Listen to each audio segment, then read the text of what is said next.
Assalamualaikum warahmatullahi wabarakatuh. Innal hamdalillah nahmanuhu wa nasta'inuhu wa nastaghfiruh wa na'udzubillahi min shururi anfusina wa min sayyiati a'malina.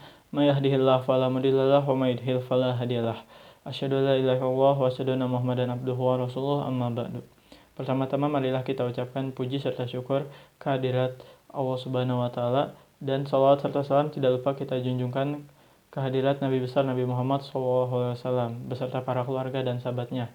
Yang terhormat Bapak dosen pengampu mata kuliah filsafat dakwah, Bapak Dr. Andes Studi Rizal LKMAG, dan semua teman-teman manajemen dakwah 3A yang saya banggakan. Kami dari kelompok 7 mata kuliah filsafat dakwah dengan anggota Ahmad Haris Az-Zahri dengan NIM 004, Ersa Rosyana dengan NIM 008, Faisal Bahri dengan NIM 013, Muhammad Hafiz Kurniawan dengan NIM 029, Muhammad Ilmi Rahman dengan NIM 031, Putri Nuraini dengan NIM 042, dan Minahani Satul Holis dengan NIM 044. Kami akan membawakan materi tentang mad'u atau sasaran dakwah. Untuk materi yang pertama ialah klasifikasi mad'u atau sasaran dakwah berdasarkan sikapnya terhadap dakwah. Jadi menurut pakar dakwah yaitu Abdul Karim Zaidan, lewat bukunya Usul al-Dakwah, membagikan manusia menjadi 4 kategori berdasarkan sikapnya terhadap dakwah. Kategori yang pertama adalah al-mala, yang artinya adalah penguasa. Merupakan orang-orang yang memiliki kekuasaan dan memegang wewenang dan kepentingan atas masyarakat banyak. Lalu kategori yang kedua adalah jumhur al-anas atau mayoritas masyarakat. Merupakan masyarakat biasa atau masyarakat pada umumnya yang memiliki ketanggapan yang baik dalam dakwah. Lalu kategori yang ketiga adalah al-munafikun atau orang-orang munafik. Merupakan orang-orang yang menyembunyikan kekufuran di dalam dirinya, dan terkadang orang-orang ini melakukan penentangan terhadap dakwah. Dan kategori yang terakhir adalah al-usat atau para pendurhaka, atau bisa juga disebut para pelaku maksiat. Merupakan orang-orang yang memiliki keraguan dan kebimbangan dalam Islam dan dinilai tidak memiliki kekuatan yang cukup untuk melakukan kebaikan, dan malah cenderung melakukan berbagai keburukan dan kemaksiatan, padahal mereka telah mengakui dirinya sendiri sebagai Islam. Untuk materi yang selanjutnya akan dipresentasikan oleh teman saya. Baik, materi selanjutnya yaitu mengenai penggolongan mad'u berdasarkan antusias kepada dakwah. Nah, ini terbagi menjadi 3. Yang pertama, ada as-sabiquna bil akhirah atau orang-orang yang segera menerima dalam kebenaran. Yang kedua adalah kelompok muktasid atau kelompok pertengahan, dan yang terakhir adalah kelompok zolim binafsi atau orang-orang yang menzolimi diri sendiri. Nah, baiklah, yang pertama adalah as-sabiquna bil akhirah. Nah, golongan ini adalah golongan mad'u yang cenderung antusias kepada kebaikan atau kebenaran dan tanggap kepada seru-seruan dakwah yang sunnah apalagi yang wajib. Selanjutnya adalah kelompok muktasid atau kelompok pertengahan. Nah, kelompok ini adalah mereka yang menjalankan semua kewajiban agama dan meninggalkan segala apa yang telah diharamkan. Akan tetapi, dalam waktu yang sama, seringkali mereka juga melakukan hal-hal yang dimakruhkan dan kurang tanggap terhadap kebaikan yang telah dianjurkan. Nah, dan yang terakhir adalah golongan zolim binafsi. Nah, golongan ini adalah mereka yang senang melampaui batasan-batasan agama, cenderung mengabaikan daripada kewajiban, serta kerap kali melakukan hal-hal yang dilarang oleh agama. Nah, menurut Al-Qawi sendiri bahwasanya golongan ini sangat mudah atau gampang ditemukan dalam suatu masyarakat. 3, yaitu pengelompokan mad'u berdasarkan kemampuan menangkap pesan dakwah. Yang pertama yaitu kemampuan dalam menangkap pesan dakwah. Dalam hal ini berdasarkan orang yang sering bersinggungan dengan kebenaran dikarenakan pengetahuan yang mendalam.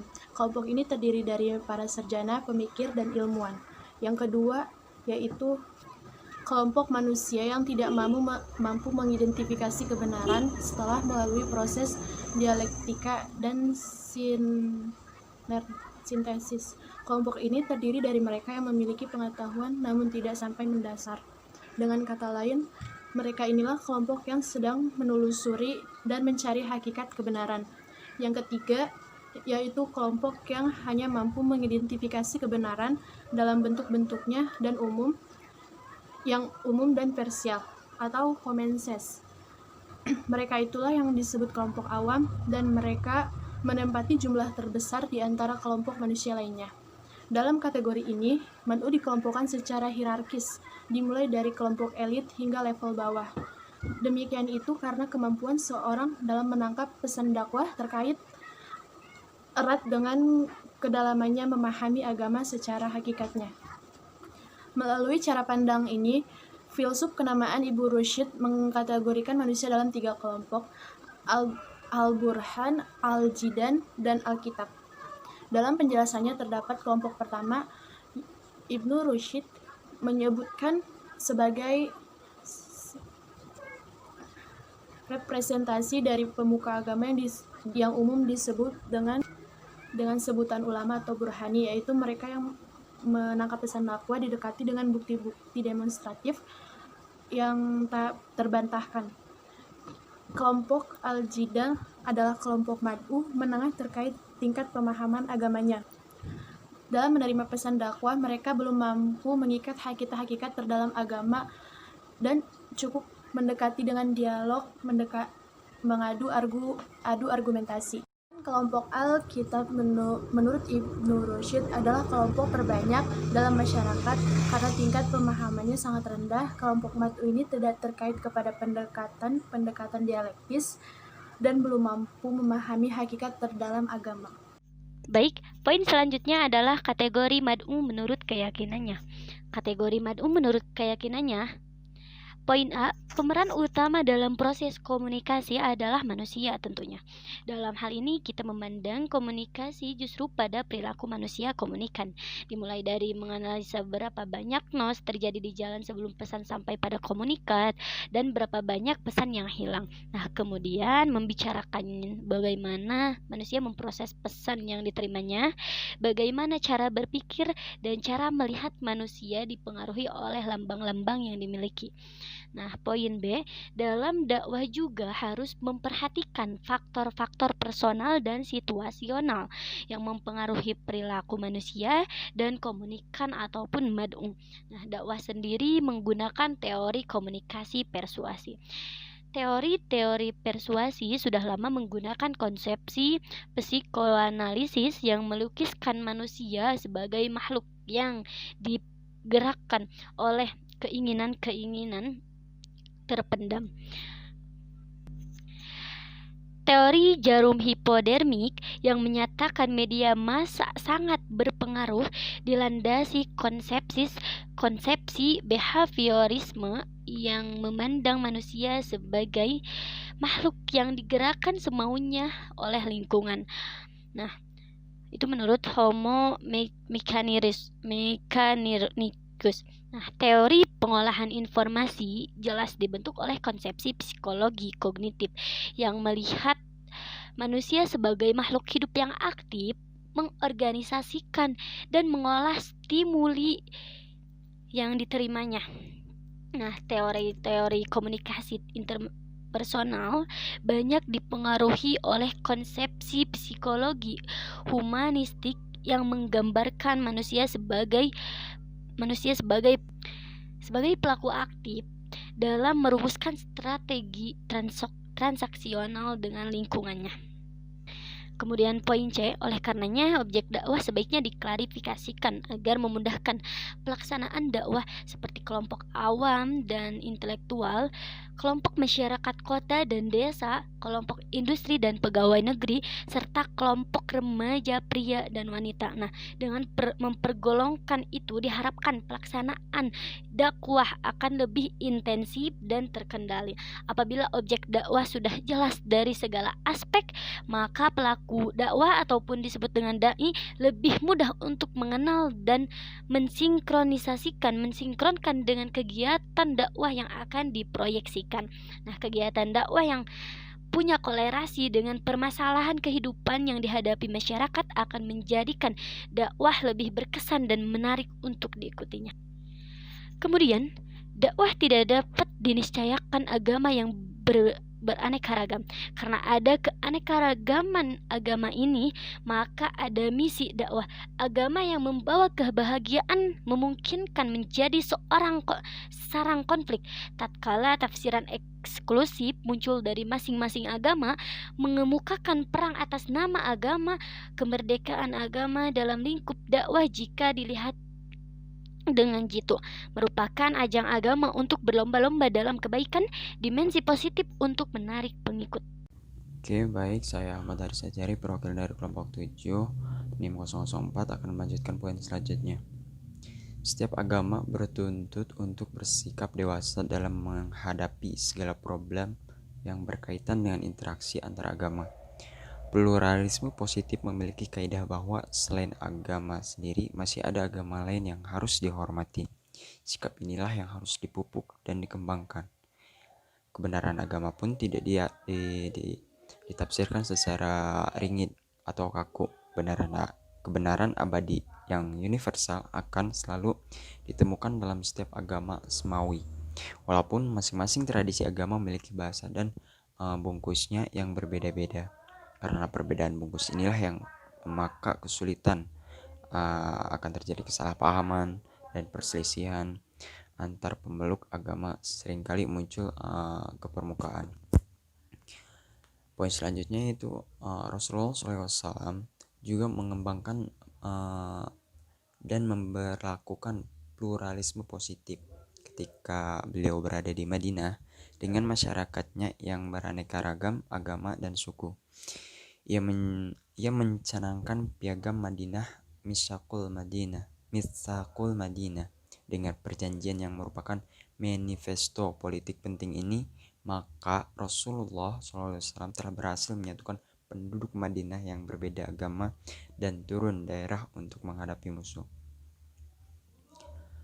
Poin selanjutnya, sebuah paradigma bisa dianggap menawarkan semangat pembebasan jika ia mampu meratakan jalan dan membuka kemungkinan bagi transformasi sosial dalam lingkungan kehidupan di sekitar kita. Paling tidak perubahan pada tingkat kesadaran kita mesti lebih dahulu diwujudkan. Poin selanjutnya itu agama pendeknya boleh menawarkan jalan kebenaran, tapi tidak boleh merasa paling benar. Agama boleh menawarkan kemenangan, tapi tidak boleh cenderung ingin menang sendiri. Allah yang memiliki agama itu boleh bersikap mutlak, tapi bukanlah kita sendiri makhluk daif dan tidak mutlak. Nilai toleransi beragama ditegaskan dalam satu kaidah atau prinsip. Tidak ada paksaan dalam agama. Tidaklah paksaan dalam beragama. Nyatalah sudah suatu petunjuk dan kebatilan. Mungkin itu saja yang dapat saya sampaikan, kurang lebihnya mohon maaf. Wabillahi taufiq wal hidayah. Assalamualaikum warahmatullahi wabarakatuh. Baik, jadi kesimpulannya adalah mad'u yaitu manusia yang menjadi sasaran dakwah atau manusia penerima dakwahnya, baik sebagai individu maupun sebagai kelompok. Baik manusia yang beragama Islam maupun yang tidak beragama Islam, atau dengan kata lain, manusia secara keseluruhan. Kepada manusia yang belum beragama Islam, dakwah mengajak mereka untuk mengikuti agama Islam. Sedangkan kepada orang-orang yang telah beragama Islam, dakwah bertujuan meningkatkan kualitas iman, Islam, dan ihsan. Oke, Assalamualaikum warahmatullahi wabarakatuh. Alhamdulillahirrabbilalamin. Teman-teman, setelah sekian lama pembahasan, setelah sekian panjang pembahasan, maka saatnya kali ini adalah sesi tanya jawab. Dan di sini saya dan teman saya Muhammad Hafiz ingin menyampaikan laporan tentang hasil diskusi kami, yaitu tentang laporan pertanyaan, jawaban, dan tambahan yang ditanyakan kepada kelompok kami, kelompok 7. Nah, sekarang pertanyaan pertama adalah ditanyakan oleh Sultan Rafi, NIM 026. Beliau bertanya, jelaskan bagaimana pendapat kalian agar kaum milenial dapat menerima dakwah dengan tepat dan tidak salah kaprah karena perkembangan teknologi yang begitu cepat. Nah, pertanyaan ini dijawab oleh saudara Ahmad Haris Azhari, NIM 04. Beliau menjawab akan pertanyaan dari jawaban saudara Sultan. generasi milenial maju dari segi pemanfaatan kecanggihan yang hadir saat ini, tetapi untuk menyeimbangkan penggunaannya harus tetap sesuai dengan norma-norma yang ada dalam Islam. Ada rambu-rambu yang harus dijadikan pedoman dalam pemanfaatan teknologi. Selain itu, individualisme, egoisme, hedonisme yang mendominasi generasi milenial akan bisa diminimalisir melalui pendekatan-pendekatan agama. Kemudian, pemahaman agama yang baik bagi generasi milenial akan menjadikan manusia yang sesungguhnya percaya akan kebenaran Islam, sadar terhadap kebutuhan individu dan sosialnya.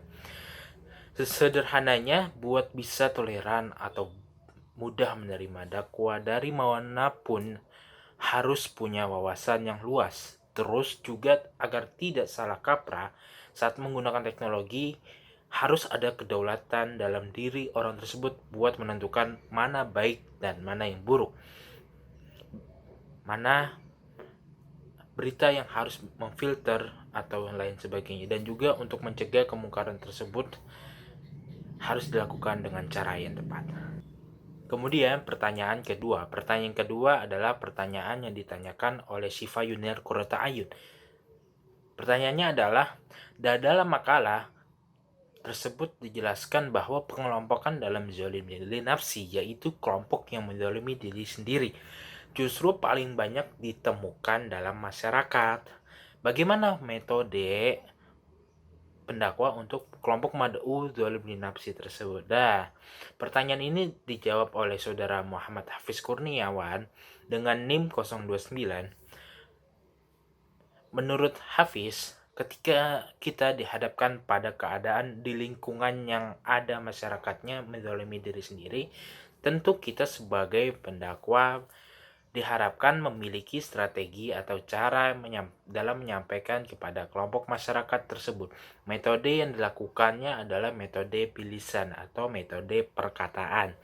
Metode ini menurut saya cocok karena dengan menyampaikan kepada kelompok masyarakat tersebut secara langsung kepada mad'unya, kita berusaha menyampaikan namun bukan maksud memerintah, tetapi dengan konsep mengajak. Dengan menggunakan konsep mengajak, maka diharapkan masyarakat lebih mudah menerima masukan dan dapat melaksanakan masukan-masukan tersebut dengan sebaik-baiknya. Demikian, terima kasih pertanyaan kedua yang ditanyakan oleh Syifa Yuniar dan dijawab oleh saudara Muhammad Hafiz Kurniawan. Nah, kemudian dalam pertanyaan ini ada tambahan dari saudara Cahyono, NIM 03. Saudara Cahyono menambahkan jawaban tentang zalim li nafsi ini. Singkat cerita, dari pernyataan yang panjang, kelompok mad'u zalim li nafsi merupakan sekelompok orang yang menzalimi diri sendiri. Dalam hal demikian, dengan memberikan contoh orang yang menzalimi diri sendiri, yaitu orang yang sering mabuk-mabukan, sering berjudi, sering clubbing, dan bahkan wanita-wanita yang di pinggir jalan atau bisa disebut PSK. Kelompok ini bukanlah orang yang 100% tidak mengenal dosa-dosa yang akan diterima, tetapi kelompok ini melakukan perbuatan itu karena situasi keluarga bahkan situasi lingkungan. Mengapa dikatakan zalim kepada diri sendiri? Karena golongan ini mengingkari perintah dari surat Az-Zariyat ayat 56 yang menjelaskan bahwa manusia diciptakan hanyalah untuk beribadah. Nah, oleh karena itu kita sebagai dai harus benar-benar berhati-hati dalam memberikan dakwah kepada golongan ini, karena golongan ini biasanya sangatlah temperamental seperti itu. Pertanyaan yang ketiga yang ditanyakan oleh saudari Enda Siti Syedah Masruro dengan NIM 037. Beliau bertanya, mad'u awam termasuk jumlah terbesar dari kelompok manusia lainnya. Bagaimana cara menyampaikan dakwah kepada mad'u awam sehingga mad'u awam tersebut bisa dengan mudah mengerti dan paham atas apa yang telah disampaikan? Nah, pertanyaan ini dijawab oleh saudari Minaha Nisat Kholis dengan NIM 044.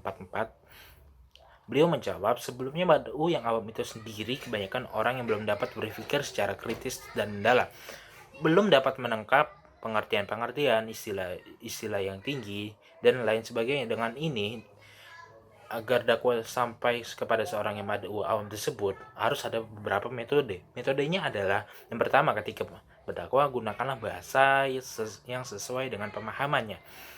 atau janganlah terlalu menggunakan bahasa yang tinggi, gunakanlah bahasa yang ringan. Kemudian biasanya materi yang disampaikan dimulai dari pada materi yang ringan atau dasar terlebih dahulu. Misalnya mengenai ubudenya, keseharian, juga contohnya gotong royong dan sejenisnya. Kemudian gunakan bahasa yang sopan, bijak, dan sesuai ketentuan daripada kebiasaan mereka. Tidak kasar, tidak menakut-nakuti, tidak berupa ancaman, dan lain sebagainya. Memberikan nasihat yang mengesankan dengan memanggil nama dengan penuh kelembutan. Kemudian mencontohkan atau memberikan keteladanan. Contohnya aturan dalam kebersihan, silaturahmi, dan lain sebagainya. Baik teman-teman, di sini saya ingin melanjutkan presentasi dari saudara Faisal, yaitu menjawab pertanyaan dan juga jawaban daripada teman-teman semua. Yang keempat, tadi sudah dijelaskan 1-3 ya sama saudara Faisal. Nah yang keempat ini saya akan menjelaskan sampai dengan nomor 6 ya, pertanyaan nomor 6. Pertanyaan nomor 4 ini ditanyakan oleh saudari Ariyah Basyaratun Nahla. Ia menanyakan bahwasannya metode dakwah seperti apakah yang tepat jika misalnya kita itu hidup di lingkungan yang mayoritas masyarakatnya itu non-muslim. Kemudian jawabannya adalah Ersa Rosyana menjawab, metode dakwah yang tepat digunakan ketika berada di lingkungan yang mayoritas itu masyarakatnya non-muslim, itu yang pertama adalah metode al-hikmah. Metode ini kalau kita rincikan pengertiannya, al-hikmah ini berarti kebijaksanaan atau kearifan. Jadi ada para ahli yang mengatakan bahwasannya al-hikmah itu berarti tutur kata yang baik, kemudian ada toleransi atau tasamuh, ada ramah, sabar, dan bersifat pemaaf. Nah, jadi ketika kita berada di lingkungan yang masyarakatnya non-muslim, akibatnya kan berarti kan kita memiliki perbedaan keyakinan kepada mereka. Jadi kita perlu adanya rasa toleransi yang lebih tinggi lagi dalam mendakwahkan agama Islam gitu, tanpa harus menyinggung, tanpa harus menyakiti gitu. Kita sampaikan dengan kelembutan sehingga harapannya mereka itu bisa nyaman dengan kita sebagai pendakwah, dan juga mereka merasa bahwa agama Islam ini agama yang lembut gitu, agama yang tidak keras dan mengajak kepada kebenaran. Yang kedua yaitu metode al-mau'izatul hasanah. Metode ini itu diartikan sebagai metode nasihat atau pembicaraan, tutur katanya, kemudian pendidikan yang baik.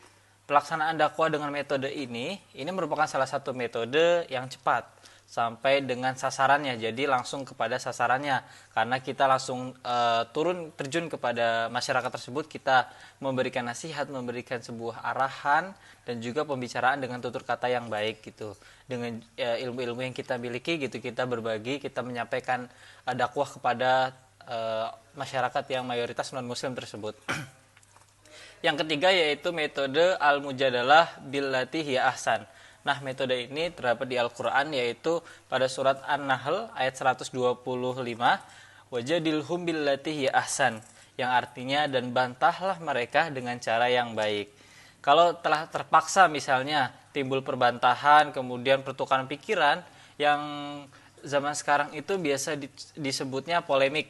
Nah, ayat tersebut, ayat Al-Quran An-Nahl ya, ayat 125 tersebut menyuruh kepada seorang pendidik atau pendakwah itu untuk melakukan hal yang demikian gitu. Jadi bantahlah dengan cara yang baik tadi itu ya teman-teman.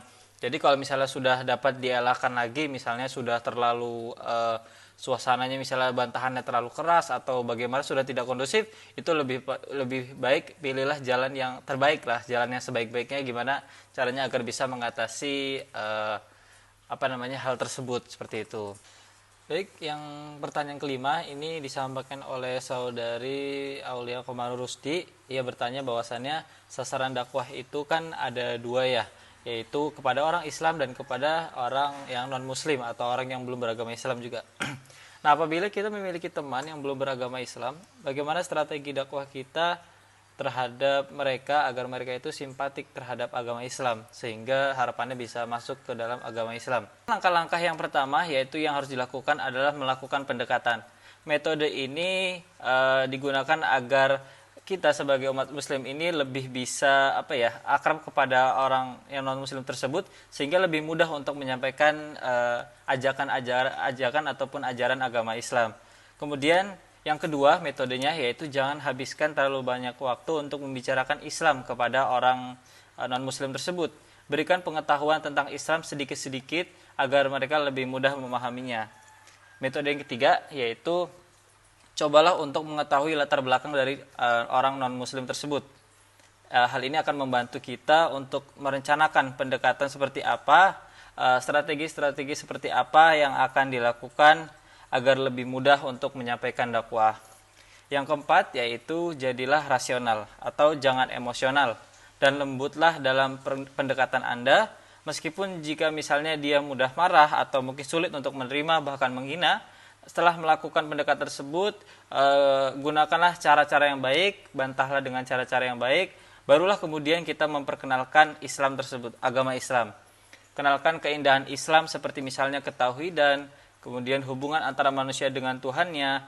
Seringkali lebih tepat mengenalkan Islam ini sebagai jalan untuk mencari jawaban terhadap masalah-masalah sosial maupun masalah-masalah yang ada di kehidupan di dunia. Yang seringkali ini membuat banyak orang itu kecewa ataupun putus asa, bahkan berakhir pada bunuh diri karena memang dia tidak memiliki petunjuk ataupun pedoman untuk menjalani kehidupan. Mungkin untuk pertanyaan kelima sudah cukup. Selanjutnya setelah ini akan saya bacakan pertanyaan nomor 6. Selanjutnya untuk pertanyaan nomor 6 ini ditanyakan oleh saudara Muhammad Budimanto Dermawan. Ia menanyakan, sebagai pendakwah kita harus memiliki pondasi mental yang kuat, yaitu siap tidak siap harus siap. Yaitu dalam berdakwah itu tidak selamanya kita bisa memilih tempat untuk berdakwah. Jadi yang ingin saya tanyakan adalah bagaimana cara penceramah atau pendakwah tersebut untuk menyesuaikan baik itu adat maupun bahasa ataupun kebiasaan masyarakat. Lalu jika ada misalnya adat masyarakat yang melenceng daripada agama Islam, bagaimana cara pendekatan atau merubah adat tersebut? Pertanyaan ini dijawab oleh saudara Faisal Bahri. Ia menjawab bahwasannya ketika menurut Faisal ini ketika ingin berdakwah itu yang harus diutamakan adalah penyampaian kepada madaunya atau kepada jamaahnya, masyarakat yang disampaikan tersebut, yang mendengarkan isi atau penceramah tersebut. Seorang dai ini harus menyelaraskan tempat dan juga di mana ia sedang berdakwah gitu, menyesuaikan dengan misalnya dengan lokasinya di mana itu kita mengimbangkan adat-adatnya seperti apa, kita menghargai gitu agar tidak terjadi salah paham ataupun menyinggung gitu. Setiap hal yang dilakukan oleh pendakwah ini pastikan akan dinilai oleh masyarakat di setiap daerah tersebut. Maka dari itu tadi saya sampaikan, saudara Faisal ini sampaikan bahwasannya setiap lokasi ini harus kita yang mengikuti di lingkungan tersebut karena mesti punya budaya ataupun punya adat-adat yang berbeda-beda. Jadi intinya dakwah itu penting, sampaikanlah apapun ajaran kebaikan dalam Islam walaupun hanya satu ayat. Karena ketika apa yang kita dakwahi itu bermanfaat dan diamalkan oleh para pendengarnya, itu insya Allah akan menjadi amal jariah untuk pendakwah tersebut, untuk dai tersebut.